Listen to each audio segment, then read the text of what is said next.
أحمده سبحانه أن هدانا لدين الإسلام আল্লাহর ইবাদত এমন এক নিষ্ঠার সঙ্গে করবে যেন তুমি তাকে দেখছো, আর যদি তুমি তাকে দেখতে না পাও তবে জানবে আল্লাহ তোমাকে দেখছেন।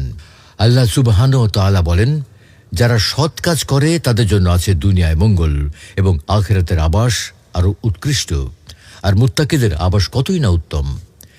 দিনের দ্বিতীয় স্তর হলো ঈমান, আর তা হলো মুখে স্বীকার করা, অন্তরে বিশ্বাস করা এবং অঙ্গ প্রত্যঙ্গ দ্বারা আমল করা, যা নেক আমল দ্বারা বৃদ্ধি পায় এবং পাপ কাজের দ্বারা সংকুচিত হয়।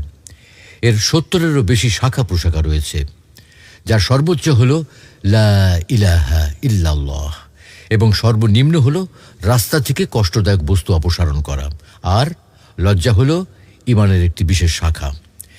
ঈমানের বিষয়গুলোর মধ্যে আরও আছে আত্মীয়তার সম্পর্ক বজায় রাখা, পিতামাতার সঙ্গে সদাচরণ করা, সত্য কথা বলা, উত্তম ভাষা ব্যবহার করা, অঙ্গীকার ও চুক্তি পূরণ করা এবং উত্তম চরিত্র অবলম্বন করা।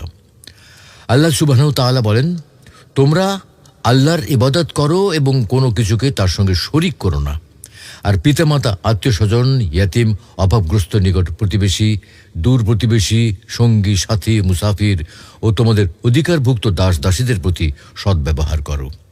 নিশ্চয়ই দাম্ভিক ও অহংকারীকে আল্লাহ পছন্দ করেন না।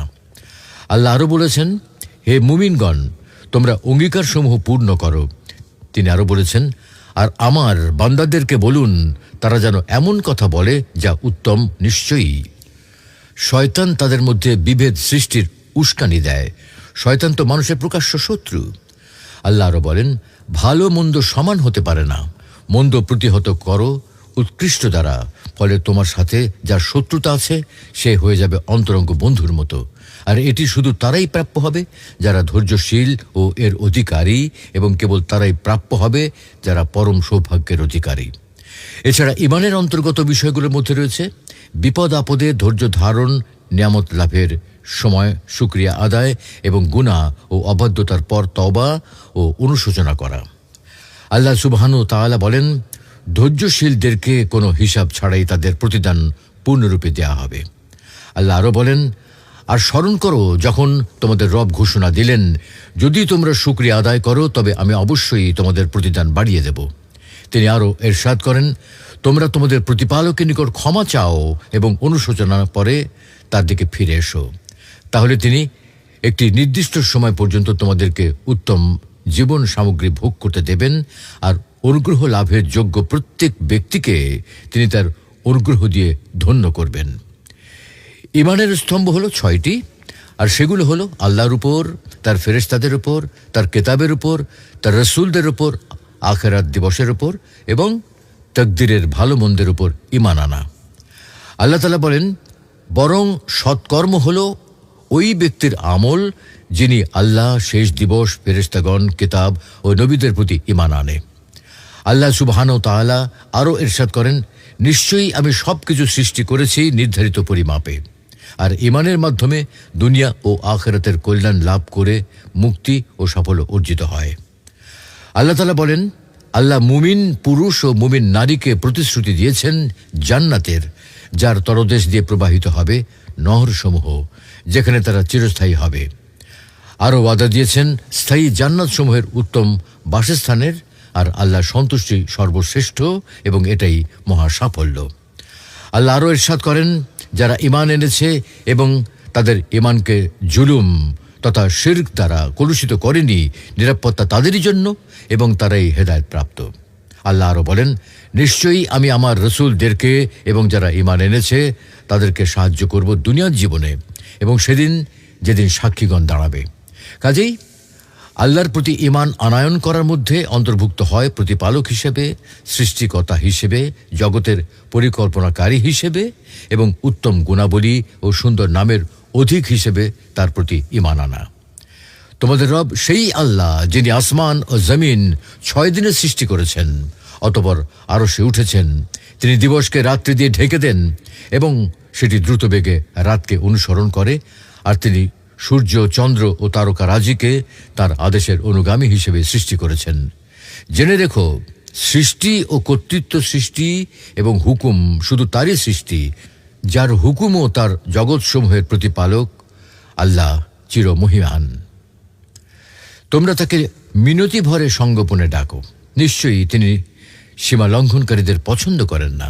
আর তোমরা সংশোধনের পর পৃথিবীতে বিশৃঙ্খলা সৃষ্টি করো না, এবং ভয় ও প্রত্যাশা নিয়ে তাকে রাখো, নিশ্চয়ই আল্লাহর রহমত নিকটবর্তী। আমরা সম্মানিত ফেরেশতাদের প্রতি ঈমান আনি।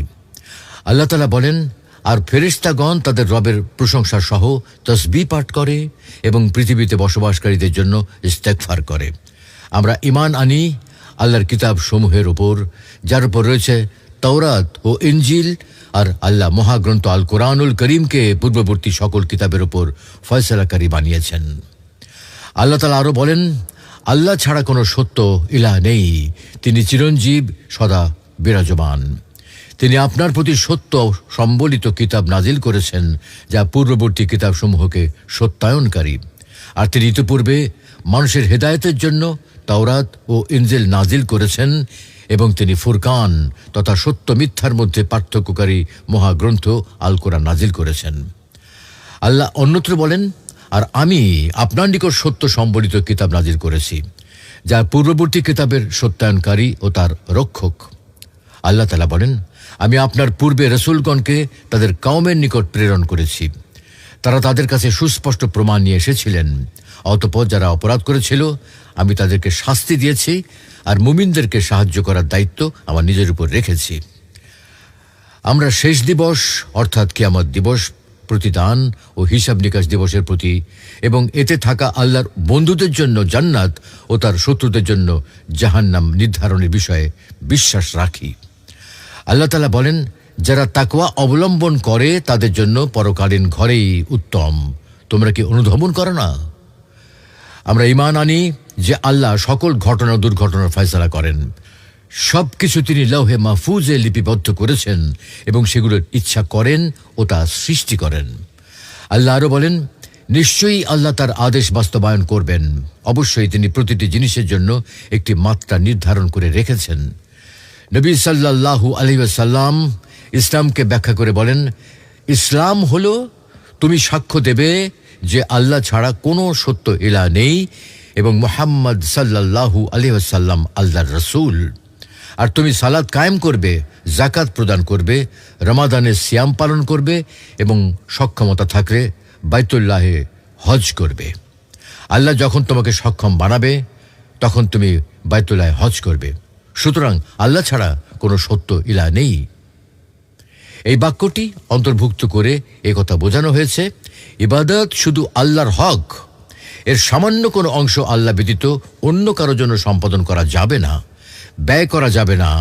যদিও তিনি হন কোনো ফেরেশতা, নবী, রসুল, নেককার বান্দা কিংবা ওলি আউলিয়া, কারো জন্যই ইবাদত ব্যয় করা যাবে না। একমাত্র আল্লাহর জন্য ইবাদত করতে হবে। আল্লাহ তাআলা বলেন, হে মানুষেরা, তোমরা তোমাদের রবের ইবাদত করো, যিনি তোমাদেরকে ও তোমাদের পূর্ববর্তীদেরকে সৃষ্টি করেছেন। আশা করা যায় তোমরা তাকওয়াবান হবে। অন্যত্র আল্লাহ বলেন, আপনি আল্লাহর সাথে আর কাউকে ডাকবেন না, অন্যথায় আপনি শাস্তিপ্রাপ্তদের অন্তর্ভুক্ত হবেন। আল্লাহ তাআলা অন্যত্র বলেন, বলুন হে কিতাবীগণ, তোমরা আমাদের ও তোমাদের মধ্যে একটি অভিন্ন কথায় এসো, একটি অভিন্ন কথায় একমত হও যে আমরা আল্লাহ ছাড়া আর কারো ইবাদত করব না, তার সাথে কাউকে শরীক করব না এবং আল্লাহর পরিবর্তে কেউ কাউকে প্রভু বানাবো না। যদি তারা অসম্মত হয় তাহলে বলুন, তোমরা সাক্ষী থাকো, আমরা মুসলিম। এর মাঝে রয়েছে আত্মসম্মান, কেননা বশ্যতার শিকার আল্লাহ ছাড়া আর কারো জন্য হবে না।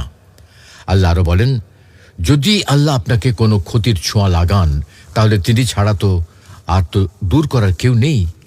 আর যদি তিনি আপনার কল্যাণ চান তাহলে তার সেই অনুগ্রহ ফিরিয়ে দেওয়ার মতো কেউ নেই।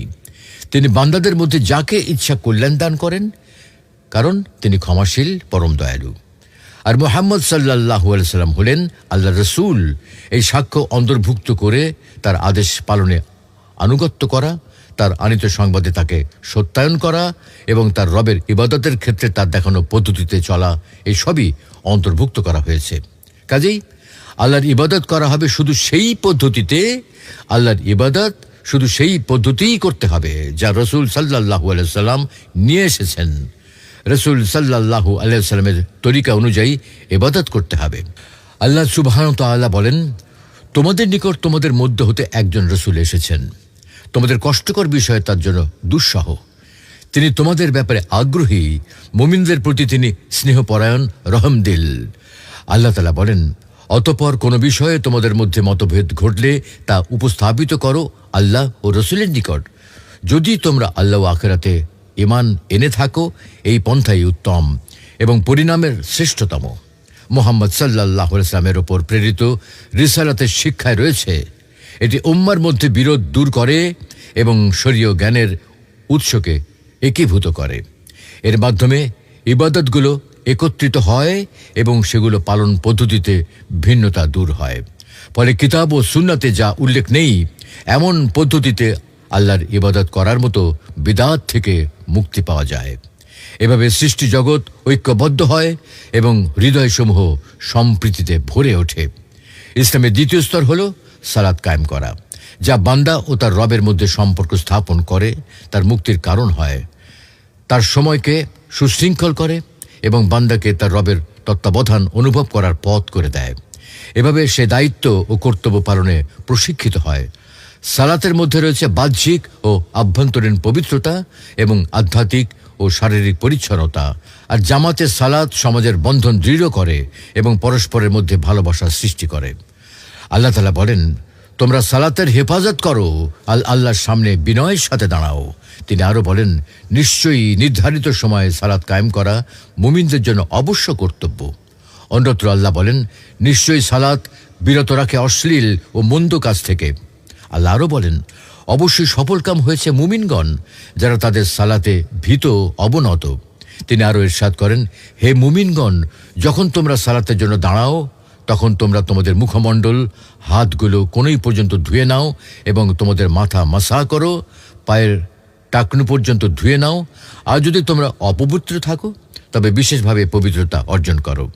আল্লাহ আরো বলেন, আর আপনি সালাত কায়েম করুন দিনের 2 প্রান্ত ভাগে ও রাতের প্রথমাংশে। নিশ্চয়ই সৎ কাজ অসৎ কাজকে মিটিয়ে দেয়। উপদেশ গ্রহণকারীদের জন্য এটি একটি উপদেশ। ইসলামের আরও একটি স্তম্ভ হল যাকাত প্রদান করা। মানুষের অর্জিত সম্পদের একটি নির্দিষ্ট অংশ নির্ধারিত সময় নির্ধারিত খাতে ব্যয় করা।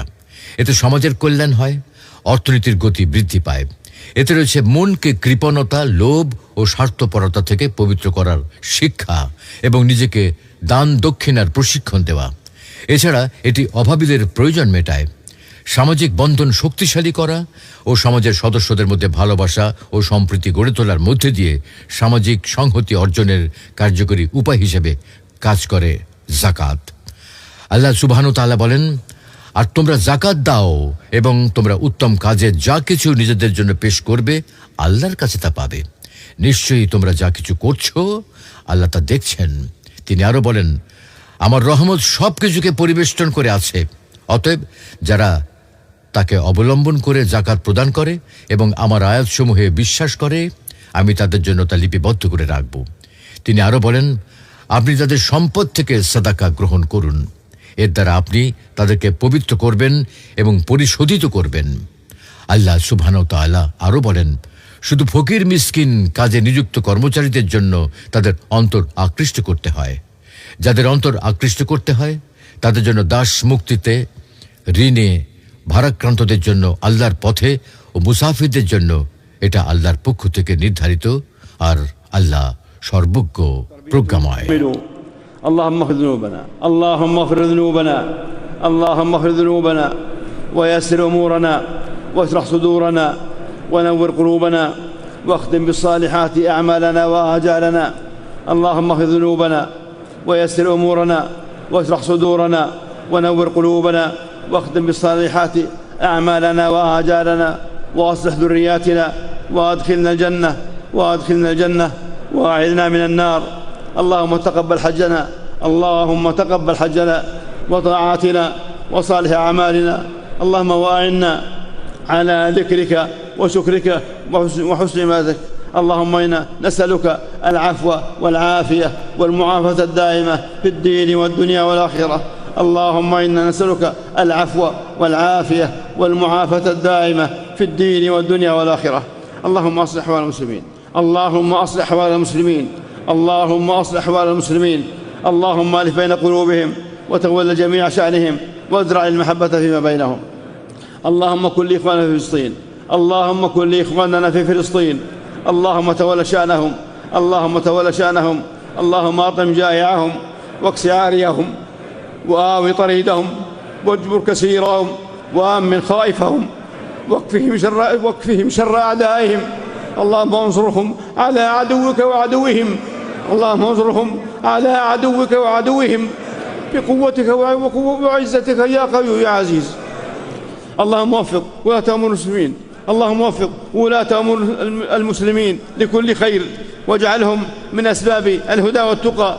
اللهم وفق إمامنا وولي أمرنا خادم الحرمين الشريفين، اللهم وفق إمامنا وولي أمرنا خادم الحرمين الشريفين الملكة سلمان بن عبد العزيز وولي عهده الأمير محمد بن عبد سلمان، اللهم واجزهما خير الجزاء على ما قدما ويقدمانه للإسلام والمسلمين.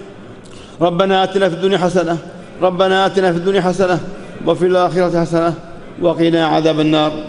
سبحان ربك رب العزة عما يصفون